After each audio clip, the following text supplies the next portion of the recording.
Guys, so this is story time for y'all about growing up Nigerian and how it's shaped me. I've gained a few new subscribers, and I think that this might help y'all get to know me a little more. But first, let's go shopping. So it's day 3 of our extended winter break because of the snow, and I'm just gonna make a quick stop at Walmart. My kids have gift cards that they want to spend, so let's go. Come with us on our journey. Preaching girl. I preach too. You were preaching, girl. I'm a preacher. You're a preacher? Yeah. Oh, look at snow everywhere. No. Two. Come on, Kai. They dropped their car. Oh, they did. It's okay. Come on, Kai. Let's go. Somebody dropped their gloves. Come on, Kai. Probably gonna take a cart.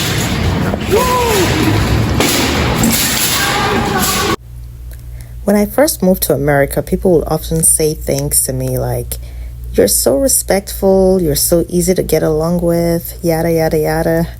And I was always shocked to hear this because my first thought was always, doesn't everyone act this way, But I guess over time I realized that many of the values that I grew up with in Nigeria, like the things that seemed so normal to me, were actually shaping how people saw me here in America in ways that I didn't even expect.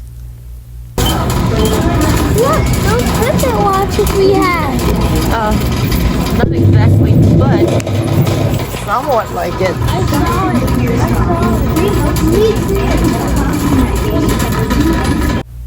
One of the biggest lessons I took from growing up in Nigeria is respect. In Nigeria, respect isn't even something that is just taught, it's lived. I mean, it's enforced. As a child, you have to greet elders using respectful titles. We were never even allowed to call our elders by their names. I remember when I was still new in America, and I'll hear little kids calling older people by their first names.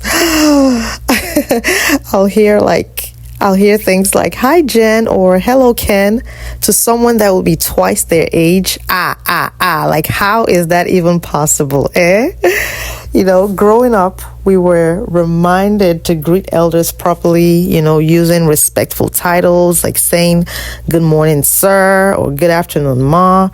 Even in elementary school, when someone like the teacher or any staff walked into the classroom, another student will just randomly bang on the desk, they go boom, boom, boom, boom, boom.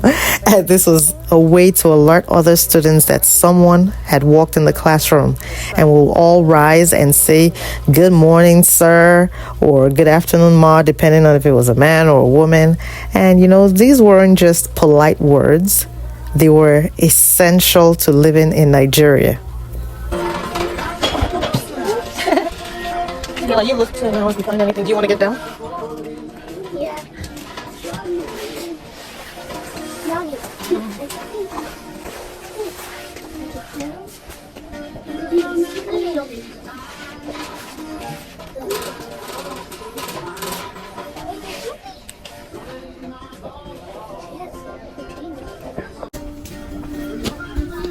See anything? Kai, you can go on the next side and make sure that you can still keep looking on this side.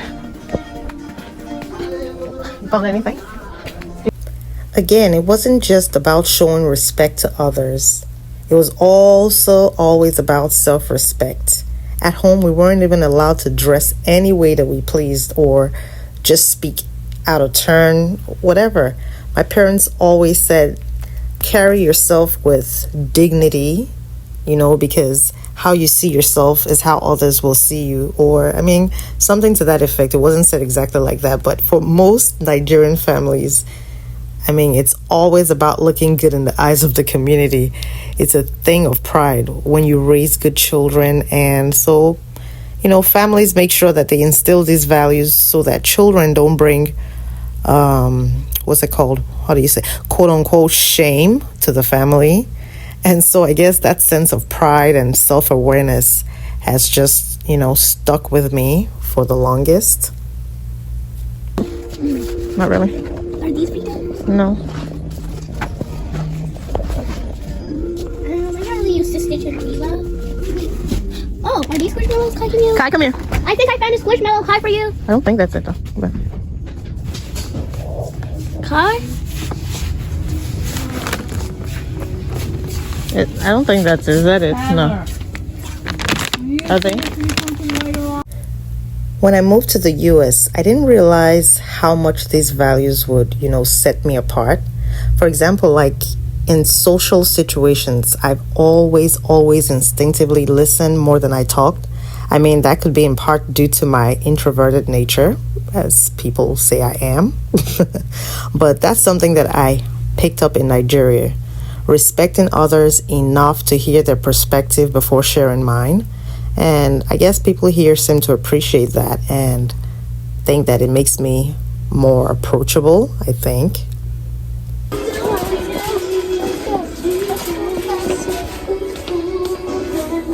This is gonna be Another lesson from growing up Nigerian is the idea that kindness does not cost anything, but it pays off everywhere. And I mean, this could just be you smiling at a stranger.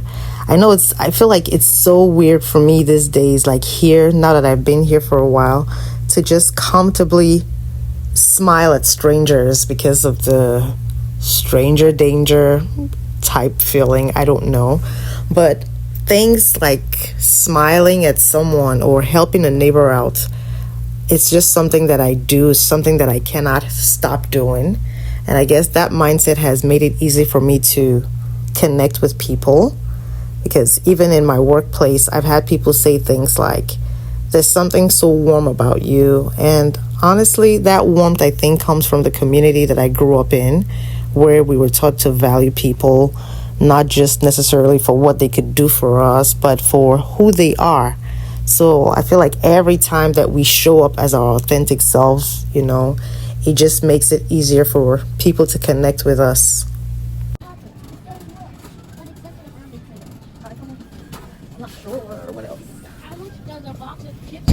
Which one? Which the variety? Isn't something you want? What is that? What's that? Bluey snare. How much is it? 5 something. How much? It's $5.48. And you said you have 7 left? All my life, I've rarely had issues with others. I don't really, remember anybody. I don't think that there's anybody that I have had problems with that I still remember and is still a thing in all of my 40 years of life. And I think that that's because I've carried these Nigerian values with me: respect, humility, kindness. Yes, I know that they're universal, but the way that I learned them in Nigeria, I think, has given them depth for me.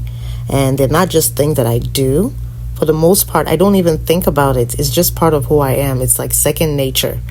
And I remember when I was still new in America, almost instinctively, if I saw an elderly neighbor trying to get their groceries in the house, I would run to go help them, take it to their doorstep or something, offer at least to do that.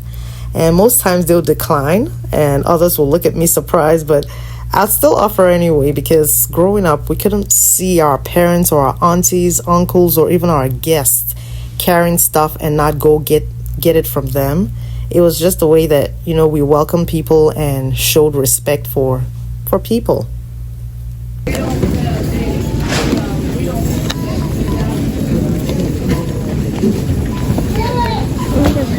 You have all your stuff there? Yeah.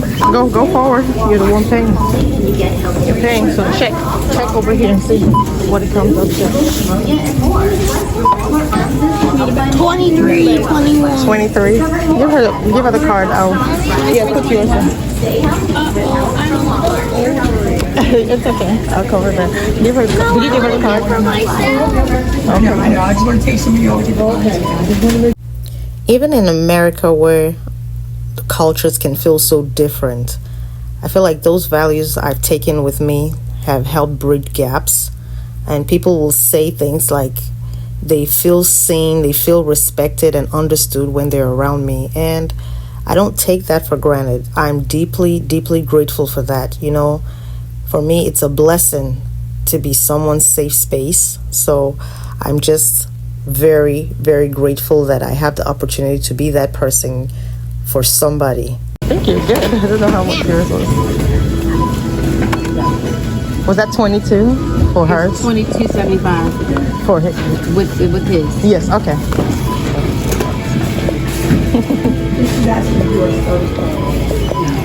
Tata, you can get your stuff. Come put it back in the cart. Put it back. It's okay. One at a time, Ty. Don't rush.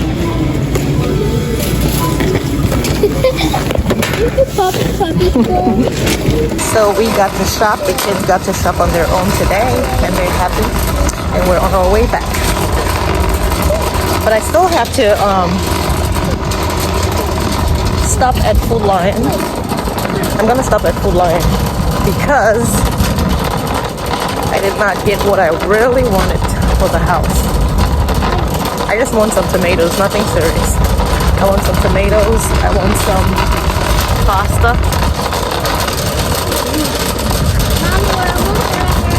If it feels like your, I guess, upbringing makes you different, or if it makes you stand out, like don't be, how do I say this? Don't be weirded out by it. Don't feel weird about it. You know, embrace it. Your culture, your values, your experiences, all of these things, they're your superpower. I mean, at least it is for me. So I guess that my experiences growing up Nigerian has taught me how to treat people well and how to carry myself with respect. And that's been one of the biggest blessings in my life. So we did all of our shopping, and we're gonna stop by McDonald's to get us some lunch, and we'll be heading back home. What you peeking at, you? What you peeking at, you little girl? I see you. I'm looking at you. Yeah, so we're on our way to go get some lunch. Again, if you're someone that feels torn between two worlds, like you have two cultures that you're struggling with, sort of, just remember that who you are and where you come from is what makes you special. So let it out, let it shine, and trust me, you know, the world will see that too in time. Well, at this point, I will say thank you all for listening to my story, for coming to my TED Talk, Nigerian edition. Also, I'd love to hear about your experiences with culture and how it's shaped who you are. So drop a comment below and let's connect. And as always, if this video resonates with you, don't forget to like, don't forget to share with somebody, and don't forget to subscribe. I'll see you next time.